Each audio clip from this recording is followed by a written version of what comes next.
Taking Action in Romania's Energy Transition. Interview with Alin Tanase, Episode 71. The energy transition requires a ground-up approach to move from a fossil fuel-dominated energy system to one based on renewables and sustainable energy production. This requires community involvement. This week, we speak with Alin Tanase, climate and energy campaigner at Greenpeace Romania. You may ask why Romania? Seems so far away, I think, for most people. But if the energy transition is going to happen and be a success, it has to face the reality of a country like Romania. There's different perspectives we can apply for Romania. From the EU side, Romania is receiving funds from the EU's Just Transition Mechanism, has a lot of challenges phasing out coal and helping coal communities. I've written about this in the past. From the U.S. side, it appears a good country to foster new small-scale nuclear power reactors. And for Europe's gas security, there are offshore deposits in the Black Sea that still can be tapped. In addition, it has Europe's largest onshore wind farm with even more renewable energy potential still to be harvested. It is a microcosm of energy complexity that other countries also face. But the energy transition still is stagnating. So on one hand, Romania has a lot going for it, and on the other, it has huge government and social challenges that make the energy transition falter. At the end of this episode, you'll gain a greater understanding of the challenges the country faces and an in-depth understanding of one person who is working hard to move Romania forward in the energy transition. As you'll hear from Alin, fossil fuels are in his family and dominated the city where he grew up. He's experienced firsthand the pollution of gas and oil and why the future is not fossil fuels. This episode is exciting to listen to learn about Alin. I really enjoyed the interview with him and his own personal experiences. So his personal stories really gives you a perspective of how he grew up in the city and his education, and then why now he's working for Greenpeace. And you'll learn about the Romania struggle in the energy transition. Before moving on, we have big news this week. We are launching the Repowering Leadership in European Energy and Food Summer School. Let me repeat that. We are launching the Repowering Leadership in European Energy and Food Summer School. This is done with the Central European University Summer School University Program and with the Open Society University Network. You can find a link to the call for applications in the show notes, but in short, it's 8 days of learning about the energy transition and the connection with food and leadership. So we're teaching leadership skills, we're teaching about food security and energy security and essentially the nexus of that. I'm super excited. We have amazing professors and instructors coming. We have some fantastic field trips. If you are interested in this topic, particularly if you're early in your career, maybe working for a consulting company, doing a PhD, possibly master's, have some experience in the energy sector, we would love to have your application. It's the end of July, and it's going to be 8 days of lots of fun and intense learning. That's for sure. I'm so excited about our entire program. A final note, this interview was done for my current role as the Open Society University Network Senior Fellow at Chatham House, the Royal Institute of International Affairs. The funding was generously provided to produce the podcast until the end of 2022, and the funding was provided to travel to interview, like Alin, a range of experts about the current energy crisis and how it's impacting different countries around Europe. I'll be writing more about this in 2023, and I'm really excited to just sit at home and write. The intent of the My Energy 2050 podcast is to spread the knowledge about how the energy system can assist our transition towards a greener future. The content of each episode is great for teaching, research, and identifying how you can assist this energy transition. And now for this week's episode. I'm here today with Alin Tanase, climate and energy campaigner at Greenpeace Romania. So Alin, welcome to the My Energy 2050 podcast. Welcome, and thank you for having me here. No, I'm really excited to talk to you about a variety of issues, and so far on the podcast, I haven't focused too much on NGOs and I would say activists on the environmental and energy side. So this is one reason I'm really happy to have you on the podcast today. And we're going to be talking about Romania. And But maybe before we begin to do that, you could explain about your background. You're an environmental engineer. And why did you choose that topic and how does it inform your work now? But mainly, yeah. So first of all, I studied geography as it's a bachelor degree. So that's where I got my love for nature and yeah, visiting all the beautiful sites of Romania. And then after that, I have a master at an oil and gas university in Ploiești, and that's where I got my environmental engineer degree. So I grew up in Ploiești, which is the oil and gas capital of Romania. It's a quite polluted city. I mean, the air pollution is pretty bad. We have 3 oil refineries around the city, so yeah, I grew up in a very polluted environment, and yeah, I wanted to change something. Mm-hmm. So that's why I joined Greenpeace. Wow. And how did your education as an environmental, and I just want to compliment you for being a geographer. I'm also a geographer, so a bachelor's, master's, and PhD. So yeah, it really brings you out into the world and lets you observe things, nature, the urban environment, and have this perspective. But how did your university studies, because if you're looking at the oil and gas sector, and then you have this technical capability to understand the sector quite well. How does that? I mean, why didn't you join an oil company? Let's put the question there. Yeah, it's a good question. Well, it's also my father worked in the oil and gas industry for many years. He's now retired. Yeah, I didn't want to join the bad force, let's say, and then I wanted to work on the good side. So that's why I chose the environmental NGOs, yeah, and to fight for climate justice, let's say. Okay, and your dad, he would come from home from work and speak about work, I would guess. Yeah, most of the times he even worked abroad in places like Iraq and Kazakhstan, but let's say he wasn't an engineer, so he didn't have a university degree. He was like a pipe fitter, so Okay. he was just telling me about how he connected pipes for the oil and gas industry. Uh-huh. And what did he think about you joining Greenpeace? Well, he's quite progressive. I mean, he sees that at some point fossil fuels will end and there needs to be something in to replace that. And yeah, he's on my side when I propose, let's say, renewable projects instead of old fossil fuel projects. Okay. So you come from a community, as you said, that's really affected by pollution, the oil and gas sector. And so you see firsthand the impact that the sector has very close. Maybe you could describe that more about growing up in the community and other families or businesses associated with that. Well, Ploiești is situated in the Prahova County, which is it's quite dense. It's full of oil and gas wells, let's say. And yeah, I grew up seeing them as a general landscape, let's say. At some point, we were even playing around them. And the first problem or the first thing that hit me was the air pollution. So there is this specific smell around the city. If you will travel in that area, you will notice as soon as you enter because of those oil fields. I mean, the oil and gas wells, also the oil refineries. So yeah, that was the biggest thing that not drew my attention, but the biggest thing that kept me focused on. And growing up, the industry was declining a bit, so there was a lot of oil wells that were not producing anymore, so they were supposed to be closed, but they were not even closed.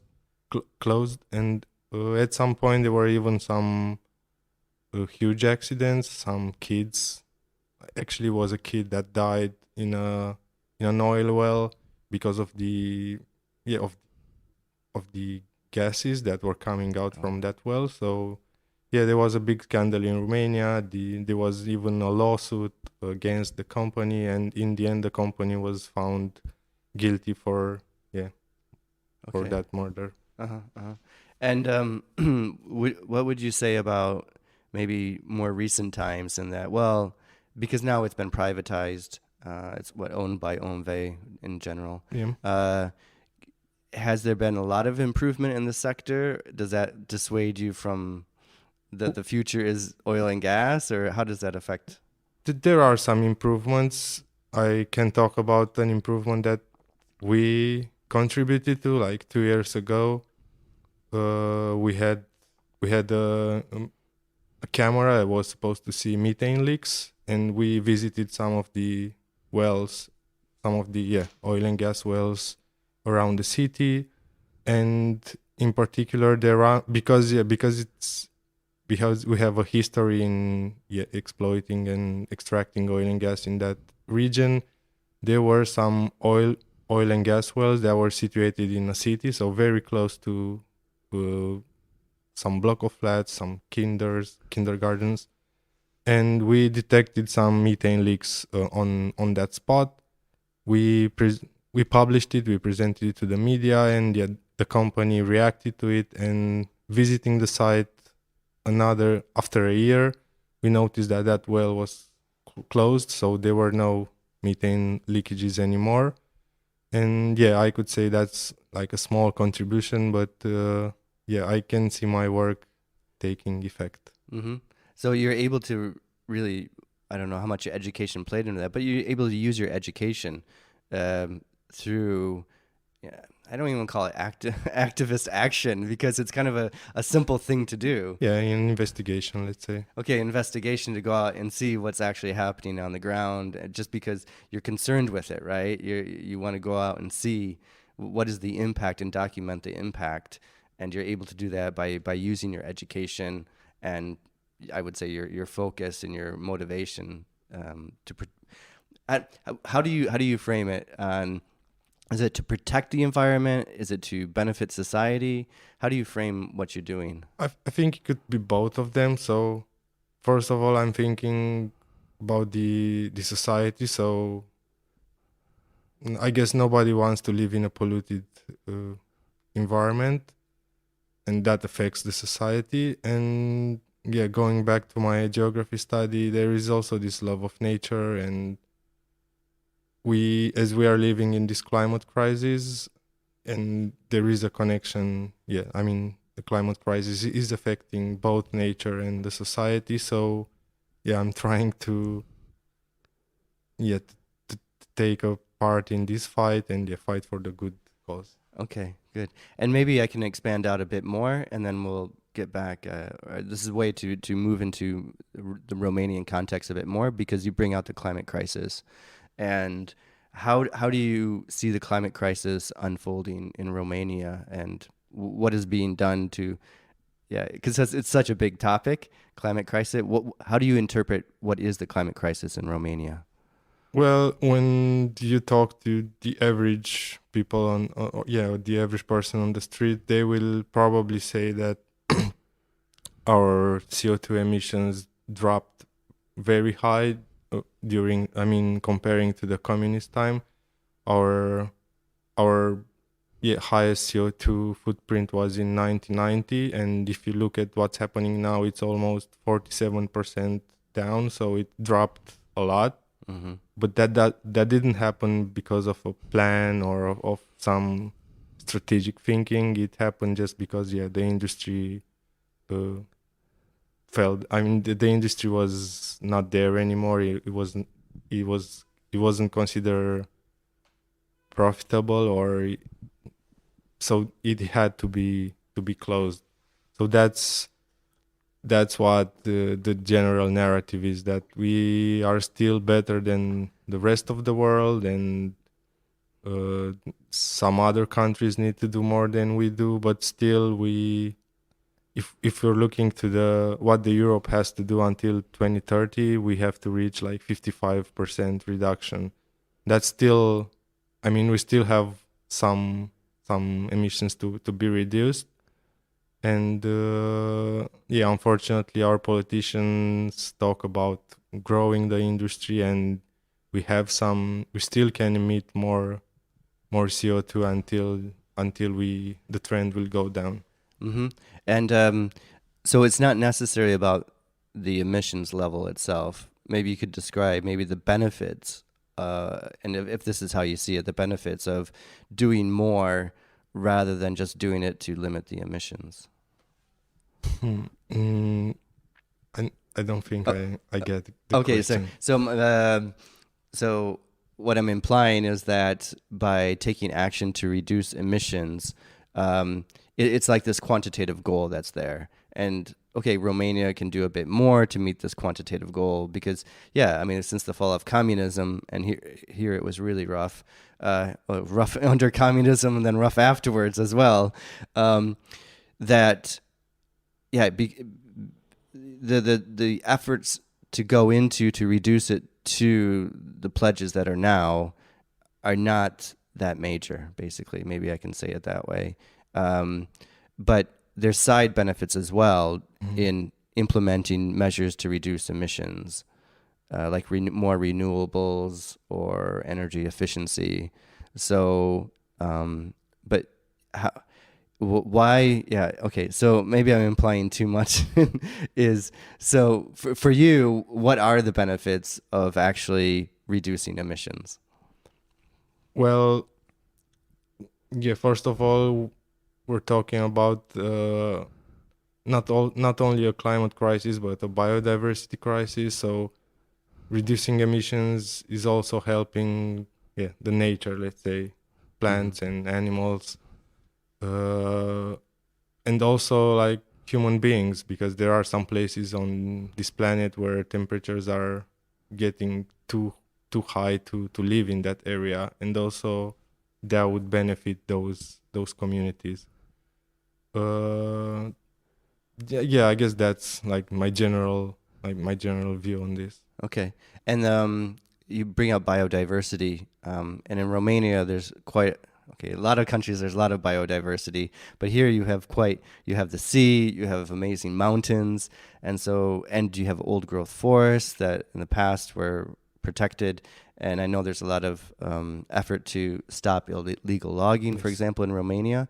Maybe you could tell us a bit about those efforts to stop illegal logging, and why is it such a crisis in Romania? Well, as you mentioned, the Carpathians here are, I mean, there's a huge part of the Carpathians that cover the Romania, let's say, and there are huge forests on those Carpathian mountains, and unfortunately, there's only a small percentage of those forests that is being protected, and yeah, because of that, we have some problems, let's say, with the bear population, because of their area is getting more smaller and smaller because of human activities. They are more popular. I mean, they are more present, not popular in some communities where people live. So there is this debate about do we have too many bears? Should we start looking at that population and maybe, I don't know how to put it. Yeah, maybe. Like killing them? Yeah, I don't. I didn't know. Yeah, I don't. Culling would be the technical word. Yeah, and or should we protect more areas and give them more spaces to move and live? So yeah, when I talk about biodiversity in Romania, that's the first thing that comes into my mind, like the bear population and the problems around it. And of course, the illegal logging is a huge problem here. There were some reports done by Greenpeace that, I mean, there was this satellite investigation, and we found out that we're losing, I don't remember exactly the numbers, but we're losing 2 or 3 hectares per hour of forest, and a big part of that is done illegally. Wow. So yeah, we're actively campaigning on forest as well, and we demand for like higher higher protection areas for biodiversity, and also like the newest demand that we're having is to stop building new forest roads like that are used to exploit the mountains and the forest. Yes. Oh, I've never heard of that. And okay, so by building the forest roads, and they're able to take out the trees more. Yes. Uh, And we don't at least we don't want that to happen in the next few years. So there is this moratorium that maybe at least in the next 5 years there won't be any new roads in the forest built, and you can use the existing one, but no more new, okay. no more going into new areas. So this is a potential moratorium, or it is a moratorium? No, it's a potential. We're demanding that Okay. it's not happening, but we hope and we expect it to happen. Okay. And then maybe we could change a little bit and talk about the gas and gas sector. And Romania produces, as I understand, about 70% of its own gas use. Yeah, roughly. It's the second biggest producer in Europe after Netherlands. Wow. And it has a long history, too, of gas production and oil production as well. Yes. And for Greenpeace, why is gas an issue? And let me just frame it like this, right? Maybe prompt you a bit or tease you a bit, because gas, we could say for some countries is seen as a clean source of energy because it replaces coal, which we have to talk about. And Romania has these resources of gas. So why is gas not a good choice for the future? Well, there is a connection with coal. So recently Romania agreed on a coal phase out plan, and I guess until 2032 we're supposed to phase out all coal electricity production and close all the mines. And there comes the question, what do you put there instead of coal? And unfortunately politicians do talk about converting coal plants to gas plants and maybe building new gas plants and expanding the gas grid to connect more consumers, being it industrial or households. They also talk about new gas reserves, onshore and offshore. And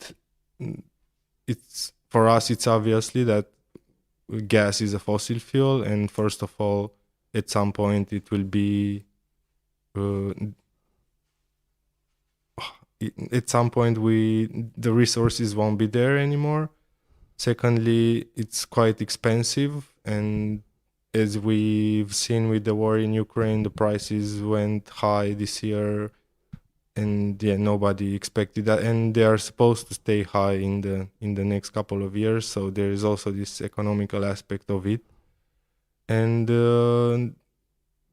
as I was talking earlier, it's not that you burn gas and release carbon dioxide in the atmosphere and that's all. No, you also have those methane fugitive emissions that are happening through the whole chain, from extraction till you burn it. And methane is much more potent gas than carbon dioxide for it's contributing to the climate crisis.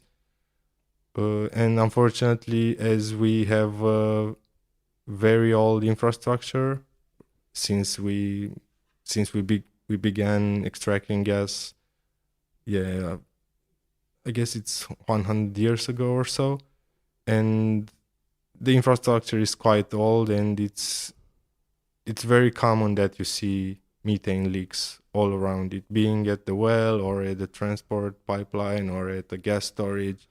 And we investigated that, and we found evidence of like methane leaks all around the chain.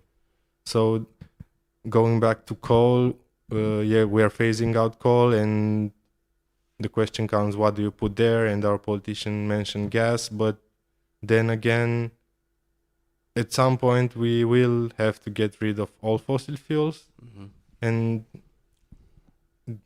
there is this narrative that we're saying that we cannot afford two transitions. So instead of using gas as a transitional fuel and then have another transition from gas to renewables, why not going from coal directly to to renewables. So yeah, that's why we're opposing gas, because it's too expensive. It comes too late as a solution for the climate crisis, as we see in the offshore gas deposits in the Black Sea. The companies knew that those resources are there like many years ago, but still there is no decision of going after that. And if the decision will come next year at mid-year, the companies say that they will take a decision if they want to go or not for that gas. They will still need 3 or 4 years to develop the infrastructure, and it's roughly in 2027 or 2030 that they will start production. They will start the production there. But it's kind of late, especially when the phase out is, I don't know, let's just say 2035, right? And we need solutions right now. And the crisis is now, and we need it today or next year. Mm-hmm. So do you think the crisis now, with the high gas prices, because I mean, one hand, it's really the high prices affect households and in a bad way with the high prices. So just want to acknowledge that. But on the other hand, when it comes to this energy transition, that this geopolitical crisis that's now an energy crisis and the high prices, how do you see that changing the debate in Romania about, do you find it easier maybe to engage in this conversation that we should go straight to renewables rather than using gas as a gas bridge? No, actually, since the war started, it's becoming more difficult to oppose gas, because not only Romania but the whole European Union is looking to diversify its suppliers. So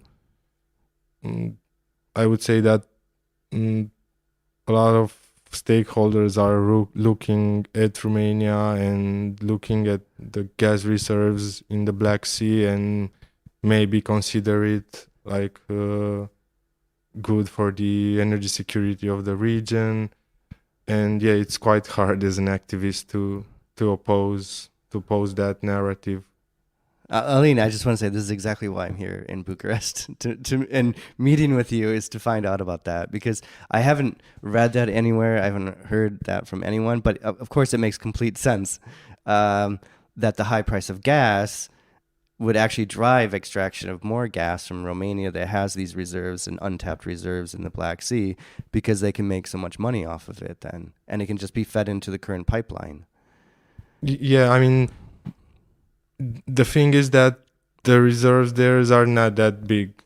We just had a study recently done by a think tank in Romania, Expert Forum, that did talk about the Black Sea reserves, and the study says that even if we're taking all the gas that it's there and put it in the market, it will only last for 10 to 15 years. Only if you compare it to the Romanian consumption. But yeah, we're connected with other countries, and you cannot use that gas only in Romania. It's a free market, so you can send it everywhere. So it won't last for that long, and it's also not economically feasible to close a gas rig after 10 years.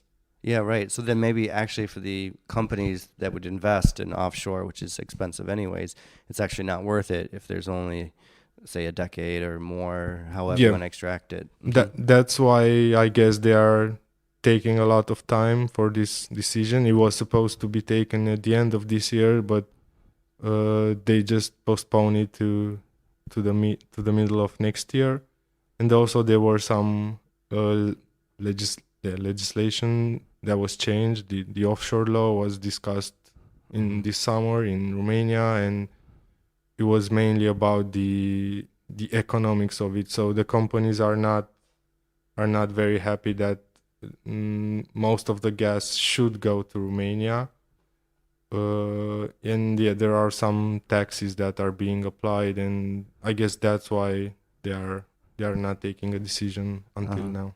So if you want, you can correct me. I didn't expect this where our conversation would go, but basically the idea of this tax or the law around the offshore is that the gas is mainly supposed to be used in Romania, and then there's additional taxes on Yes. it as well. And this is also the narrative that the politicians are using.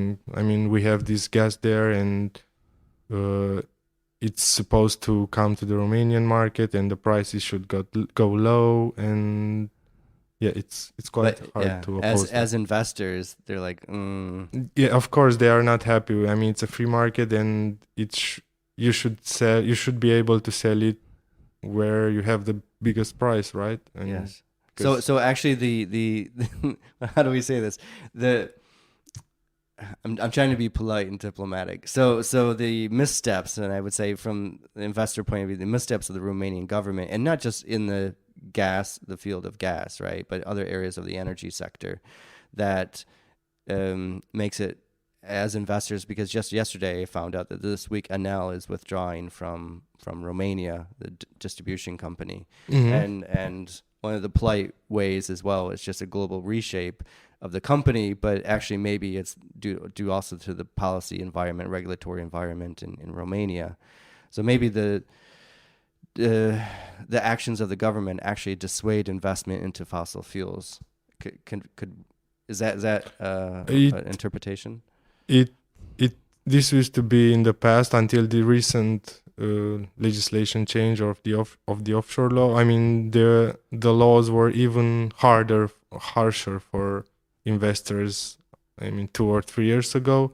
Right now, the politician says that it's more profitable or more acceptable for companies to go for that gas, but still, as I said, they are not satisfied yet, and the decision will be taken next year. Okay, and then maybe we switch to coal phase out. I'm really interested in this. So does that mean and I think maybe not, they're going to shut down all the coal plants in Romania, or? Yeah, and there was this recovery and resilience plan that was discussed right after the pandemic, and that's where we saw our first commitment to a coal phase out. And right now is being discussed, and it's put into national legislation. So there is this decarbonization law that was recently discussed in the parliament, and they amended it a bit. So at first it was 2030 that they plan to have a complete phase out, and 2032 was to close the mine and to clean the area. But right now they changed it a bit and said that 2032 is the last year that the coal plant will be producing electricity. And and it's a calendar, so there are some coal plants that are supposed to be closing earlier than 2032, but still the last one will be closed in 2032.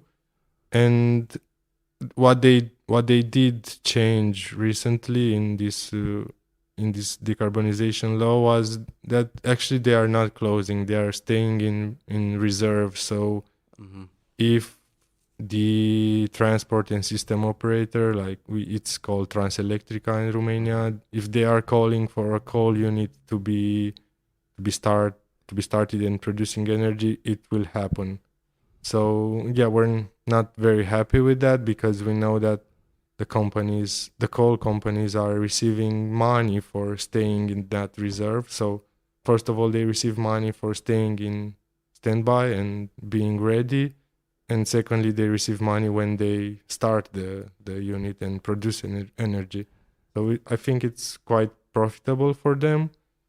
We're closely monitoring this and see how it will go. Yeah, it could be really profitable, because it'd be at periods when they need more electricity, so the price would be high, actually. Yeah, usually in the winter, where you have the cold temperatures, that's where the energy consumption is going up, and also in the summer with the hot days, that's the peak consumption for our country. So I expect maybe they will, even after they were closed, let's say that they won't be operating many hundreds of hours per year, but instead they will be a couple of couple of days, let's say. Uh-huh. And so there's not any like hard coal, black coal power plants that will use imported coal that will... R- right now, I mean, the biggest coal operator is Oltenia Energy Complex, which is like lignite operator, and lignite cannot be transported Yeah. for very long distances. So we have a lot of open pit mines, open cut mines for lignite, and it's produced locally. For the hard coal, there were a lot. Also, there were a lot of hard coal mines, but many of them were closed. I guess only 4 of them are open right now, and on which 2 are supposed to close, I guess, at the end of next year. So that's the part where coal could be imported. So I expect hard coal maybe to be imported in the next few years until we'll phase out and close the plant as well. Okay, so and then the government was looking at gas to replace that generation. And what about their view on renewables? Because I would say maybe from your perspective and a more environmental perspective, that renewables actually have a place in the energy mix. Yeah,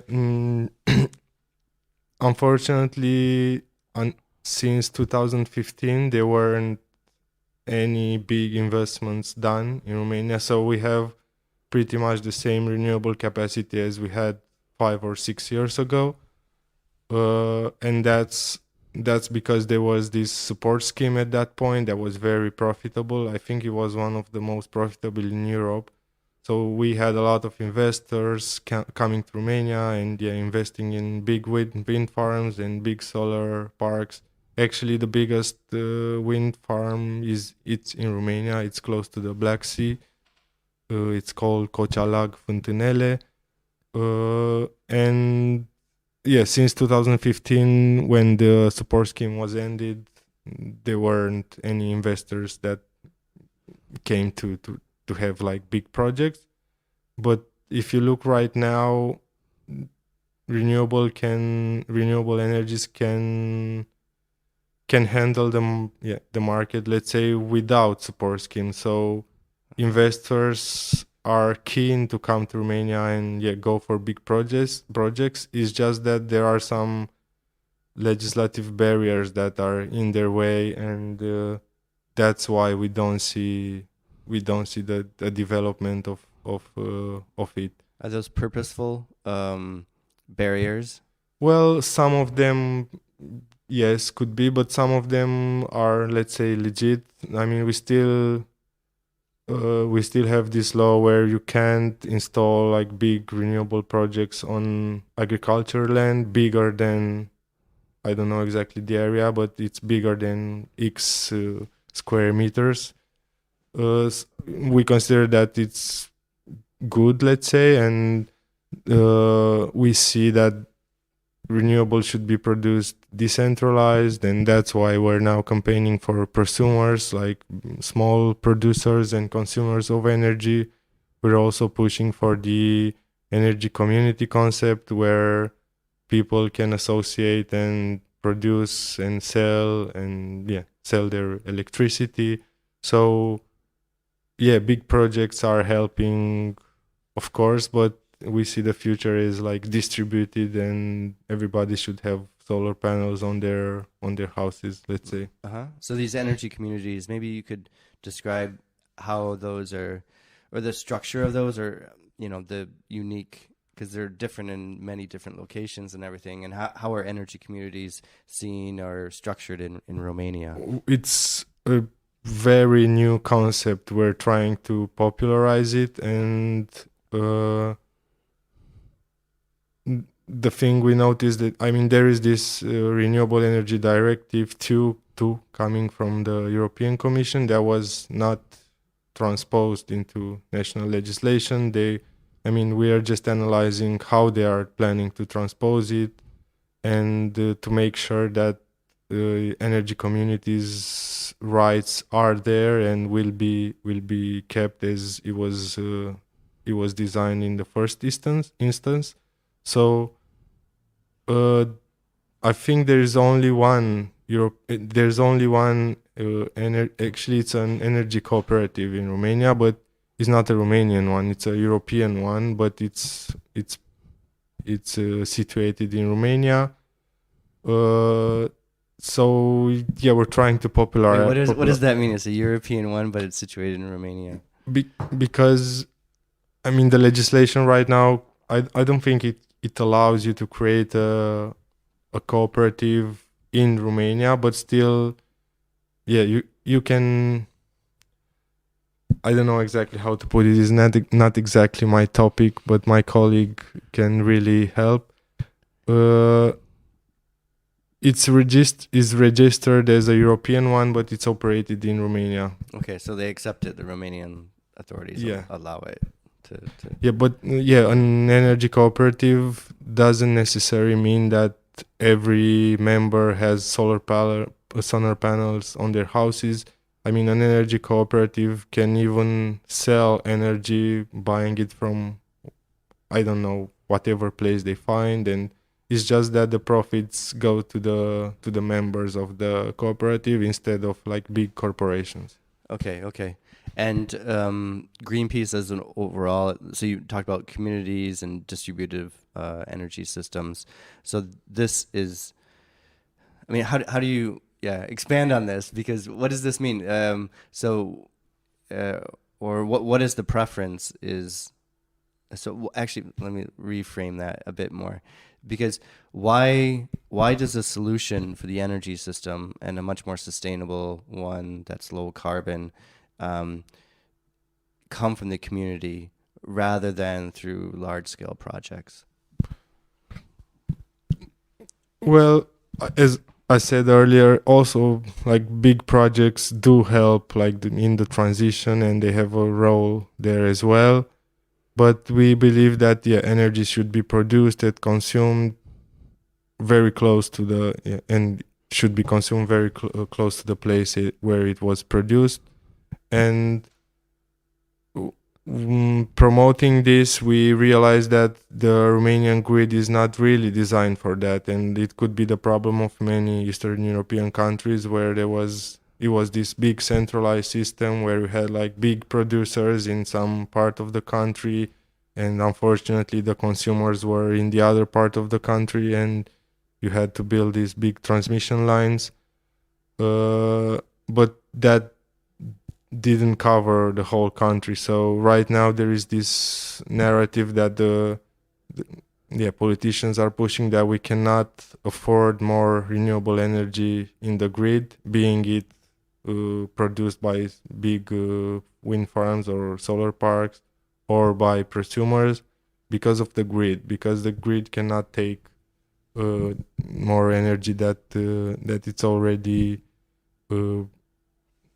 that it's there, and it was also, I mean, this problem was persisted also during 2010 2015, where we had that support scheme for big renewables, and most of them went for the Black Sea shores or for Dobrogea part of Romania, and that's where you also have the nuclear plant, and the area got really congested. So right now the authorities are talking how to take that energy from that area and distribute it to the whole country. So we need better grids, and we need it to cover as much area as possible in Romania, and that will also allow big and small producers to connect to the grid, and that will help the transition process. Mm-hmm. And now, so when we talk about the transition and the grid itself, maybe we talk about a little bit about the future, and for example, around nuclear power. So Romania has a long history with nuclear power, and I'm just gonna assume Greenpeace is opposed to this nuclear power, but what is the debate now about the future of nuclear power in Romania, particularly around these small-scale reactor designs, and how do communities see that, and how does Greenpeace see that in Romania? Well, on the we have a nuclear power plant at Chernavoda, and it was supposed to have 4 units. Only 2 of them were built, so there is the discussion of building the additional 2 reactors there, number 3 and number 4. And that was the debate for many years. It was more popular around elections, but then it went down, so they didn't advance that much. At some point, there were private investors that were interested. They resigned. Then there were the Chinese investors that they were interested. They resigned as well. Now, recently, last year at COP, I think Romania signed a memorandum of understanding with some American companies, also for the 2 projects, the number 3 and number 4 at Chernavoda, but also the small nuclear reactor. So that was the first time when we heard about this topic of SMRs, and since then the topic developed very fast, and it was this year that we found out that there is this proposed site for the first small nuclear reactor plant in Romania. Actually, it's supposed to hold 6 of those small nuclear reactors. It's placed in an area where there was this former coal power plant that was shut down, and their narrative is that the connections are already there, so they don't. It's supposed to be cheaper for them, but the population was really outraged because there was no public consultation for choosing that specific location. And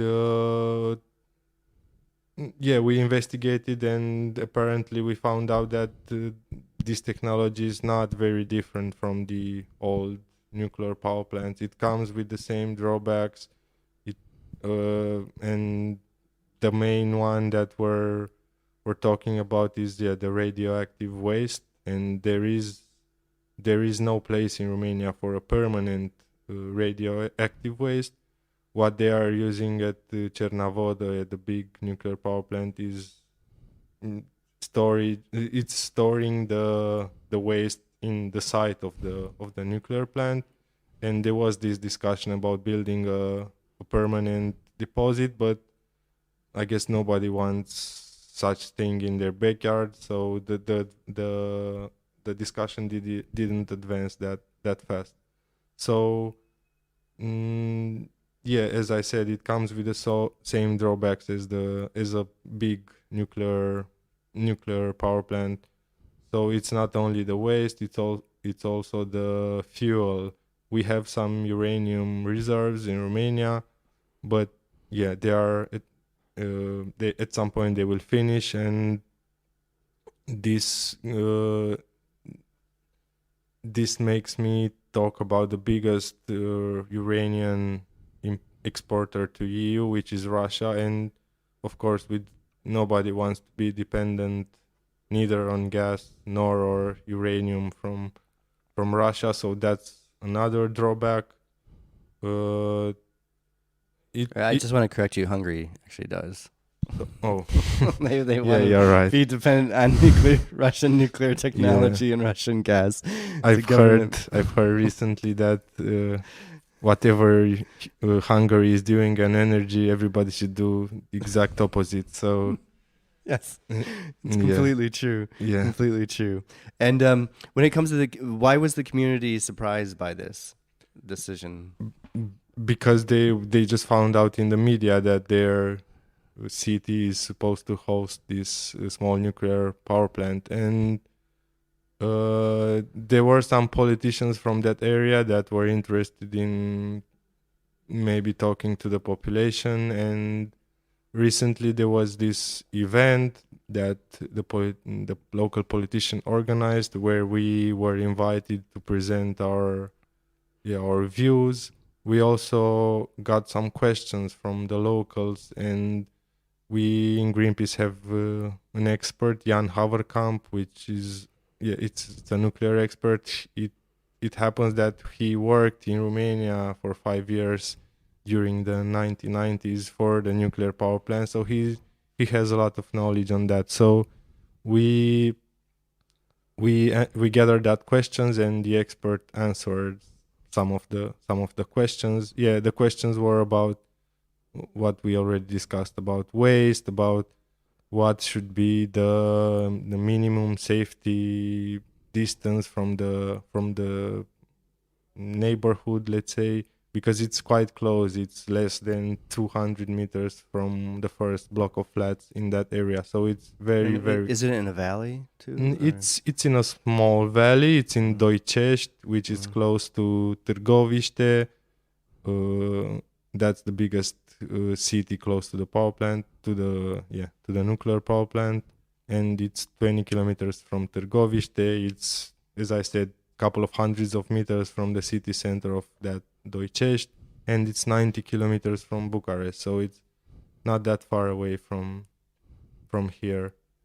And we went there, we discussed with the people, and we presented our views, and talking about the war in Ukraine. There's another argument about what's happening there at Zaporozhye, and the safety aspect of it cannot be guaranteed at all times. So if it's not war, it could be some terrorist attacks, or maybe some natural disasters. Also, the plant is situated in it's in a valley. There is this small river going through that valley, but that's not enough to cool the reactors. And that's another problem that we see. And you could use the same argument as for gas. It comes a bit too late as a solution to this energy crisis, because it will take many years for the plant to be operational. Yes, a great point. Okay, Alin, I just want to begin wrapping up, and my hopefully maybe final question is, what do you think will be because you point out some really good points here, is by the time new gas sources come online, it's kind of too late. By the time nuclear power comes online, it's still a ways off, and even cost-wise could be too late. So from your perspective, and I would assume Greenpeace perspective in Romania, what is the future of the energy sector in Romania? What will it look like by, say, 2050? Well, we're demanding a coal phase out by 2030. We got 2032, which is not that bad. We're also demanding 2035 for a gas phase out, and 2040 to be climate neutral and have 100% renewables.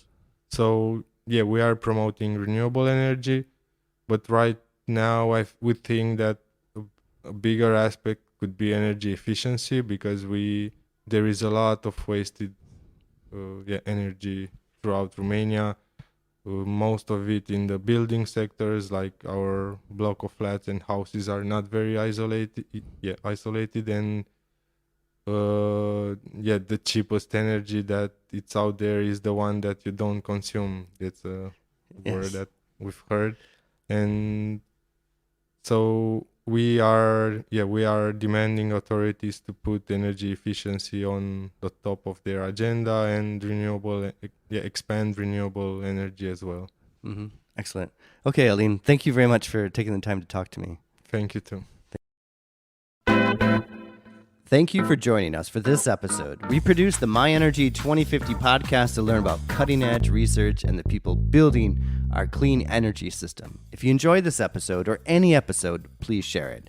And remember, each episode is equivalent to consuming 10 journal articles, 1 book, and 500 charts on how to implement the energy transition. And you get it all in less, usually, than 60 minutes for each podcast. Guaranteed. I can actually say no other podcast makes this guarantee. The more we spread our message of the ease of an energy transition, the faster we can make the transition. You can follow us on LinkedIn, where we are most active, on the My Energy 2050 page, or on Twitter and Facebook. I'm your host, Michael LaBelle. Thank you for listening to this week's episode.